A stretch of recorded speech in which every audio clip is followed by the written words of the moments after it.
జగన్మోహన్ రెడ్డి విధానాలతో రాష్ట్రం అతలాకుతలమైపోతుంది.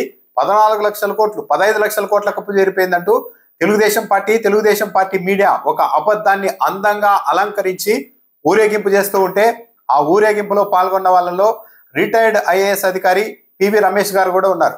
పివి రమేష్ గారు కూడా జగన్మోహన్ రెడ్డి విధానాల వల్ల రాష్ట్రం అతలాకుతలమైపోతుంది అంటూ మాట్లాడారు. అప్పులపైన ఆర్థిక పరిస్థితి పైన అప్పట్లో ఆందోళన వ్యక్తం చేశారు. తీరా ఇప్పుడు పరిస్థితి చూస్తే అసెంబ్లీ వేదికగానే పయ్యావుల కేశవ్ గారు ఇటీవల మొత్తం వైఎస్ఆర్ కాంగ్రెస్ పార్టీ హయాంలో చేసిన అప్పు కార్పొరేషన్ అప్పులతో కలిపి 3,70,000 కోట్లు మాత్రమే అన్నారు.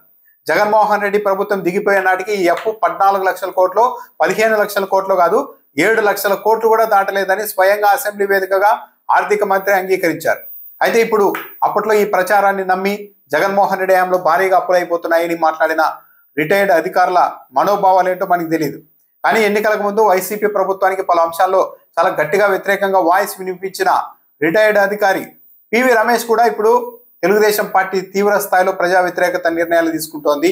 ఈ నిర్ణయాల వల్ల ప్రజల పరిస్థితి అగమ్య గోచరంగా మారుతోందని ఆందోళన వ్యక్తం చేస్తున్నారు. ఇటీవల జరిగిన ఒక రౌండ్ టేబుల్ సమావేశంలో పివి రమేష్ గారే మెడికల్ కాలేజీని ప్రైవేట్ పరం చేయడాన్ని తీవ్రంగా వ్యతిరేకించారు. వ్యతిరేకించడమే కాదు, ఈ నిర్ణయానికి వ్యతిరేకంగా సివిల్ సొసైటీ, ఇంటెలెక్చువల్స్, మేధావులు, వివిధ రాజకీయ పార్టీలన్నీ సంఘటితంగా ఈ నిర్ణయాన్ని వెనక్కు తీసుకునేలాగా ప్రభుత్వానికి వ్యతిరేకంగా సంఘటితంగా పోరాటం చేయాల్సిన అవసరం ఉందని కూడా పిలుపునిచ్చారు. చంద్రబాబు నాయుడు ప్రభుత్వం తీసుకుంటున్న ఈ నిర్ణయంతో ప్రజా ఆరోగ్యం అన్నది తీవ్ర ప్రమాదకరమైన పరిస్థితులు ఎదుర్కోవాల్సి ఉంటుందని కూడా ఆయన ఆందోళన వ్యక్తం చేశారు.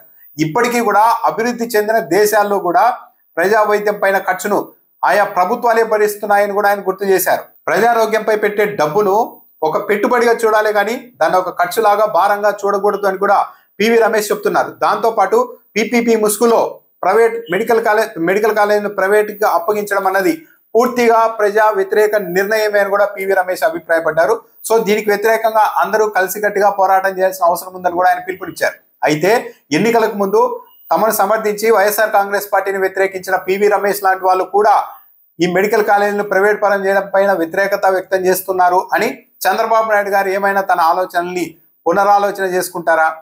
అవకాశమే లేదు. ఎందుకంటే పివి రమేష్ గారు కావచ్చు, మరికొందరు కావచ్చు, ఎన్నికలకు ముందు చంద్రబాబు నాయుడు గారు తెలుగుదేశం పార్టీ మీడియా రకరకాల అబద్ధాలన్నీ ప్రచారం చేస్తుంటే అతి సామాన్యులు, చదువు రాని వాళ్ళ తరహాలోనే పెద్ద పెద్ద అధికారులు, రిటైర్డ్ అధికారులు కూడా మాయలో పడి ఆ ప్రచారాన్ని నమ్మేసి ర్యాలీ అయ్యారు. సో చంద్రబాబు నాయుడు గారికి తన ఐడియాలజీ మీద వీళ్ళకి అవగాహన లేకపోవచ్చు, కానీ చంద్రబాబు నాయుడు గారికి ఆయన ఐడియాలజీ మీద ఆయనకు పూర్తిగా అవగాహన ఉంది. ఎన్నికల ముందు ఈ ప్రచారాలన్నీ చేసినప్పటికీ కూడా తాను అధికారంలోకి వచ్చిన తర్వాత ఏం చేస్తారో చంద్రబాబు నాయుడు గారికి క్లారిటీ ఉంది. ఆ క్లారిటీతోనే ఒక అసత్యాలన్నీ ప్రచారం చేసి, సత్యదూరమైన అంశాన్ని ప్రచారం చేసి అధికారంలోకి వచ్చారు. ఇప్పుడు తాముకు ఏం కావాలో, తమకు ఏది అనుకూలమో అదే పని చేసుకుంటూ వెళ్తున్నారు చంద్రబాబు నాయుడు గారు. అందులో భాగంగానే మెడికల్ కాలేజీలు ప్రైవేట్ వ్యక్తులకు అప్పగించడం కూడా అందులో ఒక భాగమే. ఇప్పుడు పివి రమేష్ గారు మరొకరు వ్యతిరేకించినంత మాత్రాన అంత సున్నితంగా చంద్రబాబు నాయుడు గారు ఆలోచించి తన ఆలోచనల్ని మార్చుకుంటారు అనుకోవడం కూడా అమాయకత్వమే. కాకపోతే ప్రజా ఆగ్రహం వ్యక్తమవుతేనే, ప్రజల్లో దీని మీద తీవ్ర వ్యతిరేకత వ్యక్తమైతేనే ఎన్నికల్లో పెద్ద దెబ్బ తగులుతుంది దీనివల్ల అన్న భయం ఏర్పడితేనే ఈ విషయంలో కూటమి ప్రభుత్వం కొద్దిగా వెనక్కు తగ్గే అవకాశం ఉంటుంది.